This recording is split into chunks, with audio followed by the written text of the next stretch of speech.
I'm so grateful to be with Todd and the crew. They're the best in the biz, I tell you what, man. It's pretty cool when the greatest living troubadour teams up with the greatest crew. It's just phenomenal. So I'm honored to be here. And the crew is even better now because I'm grateful to be on the road with my wife, who is back there too.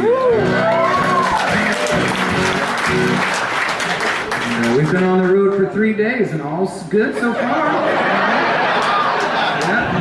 I got a shower today. She's happy. Everybody's happy. Wife's happy. But she's not only slinging my 6 records that I told you about, but we also have some CDs and some t-shirts, and my wife makes guitar string jewelry. It's the coolest thing you've ever seen. If it's not sold out, wait until I'm done before you check it out. But check it out, she takes guitar strings, instead of them going into a landfill, she takes them and turns them into beautiful pieces of art. And she has strings from like Todd Snider and Elizabeth Cook and Billy Strings, and even some from rock stars like her husband. But it's cool, we're a family folk and art show, and we're grateful to do it. I got one more for you. I'm Chicago Farm. Y'all been great, thank you.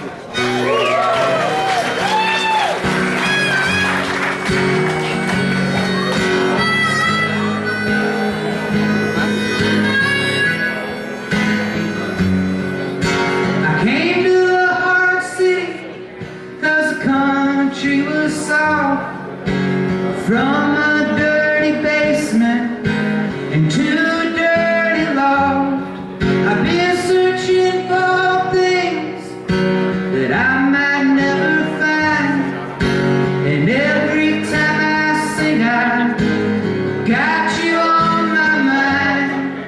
More people, more places, more things to do, more ways for me to keep my mind off of you. Here up, here up, here.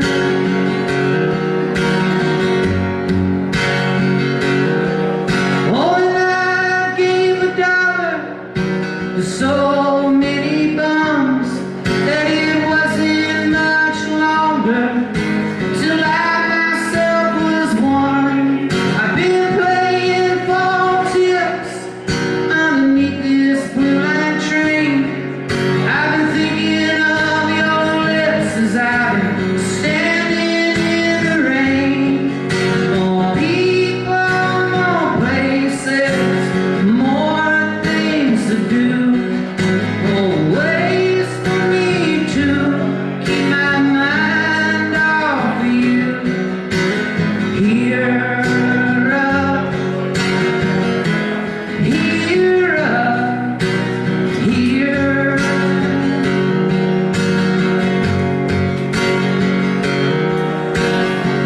This is the first song I wrote when I moved to Chicago in 2003. From a town of 1,700 people to a city of 17 bajillion people. I put everything I owned in my 1990 Chevy Beretta GT. I headed up Old 55. And immediately people started cutting me off and giving me the finger and threatening to kill me. But I pressed on. I got to my first apartment, which cost $2,200 a month, which is a lot, especially then.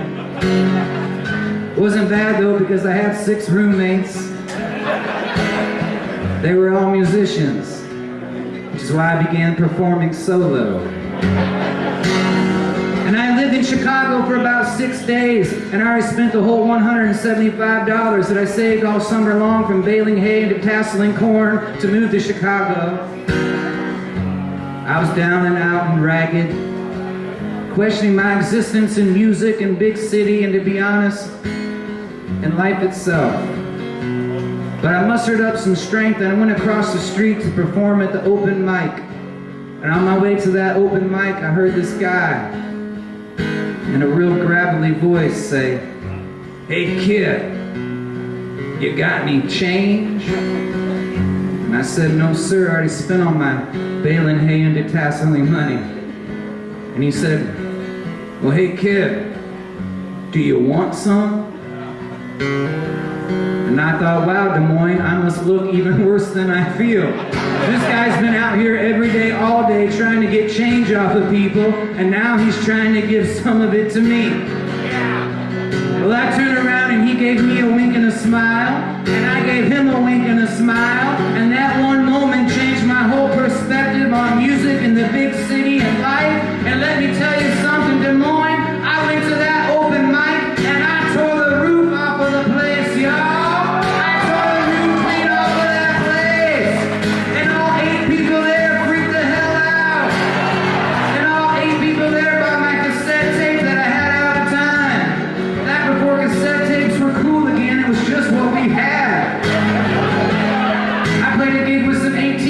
Last week, and they gave me a cassette tape, and I said, what in the hell am I supposed to do with this?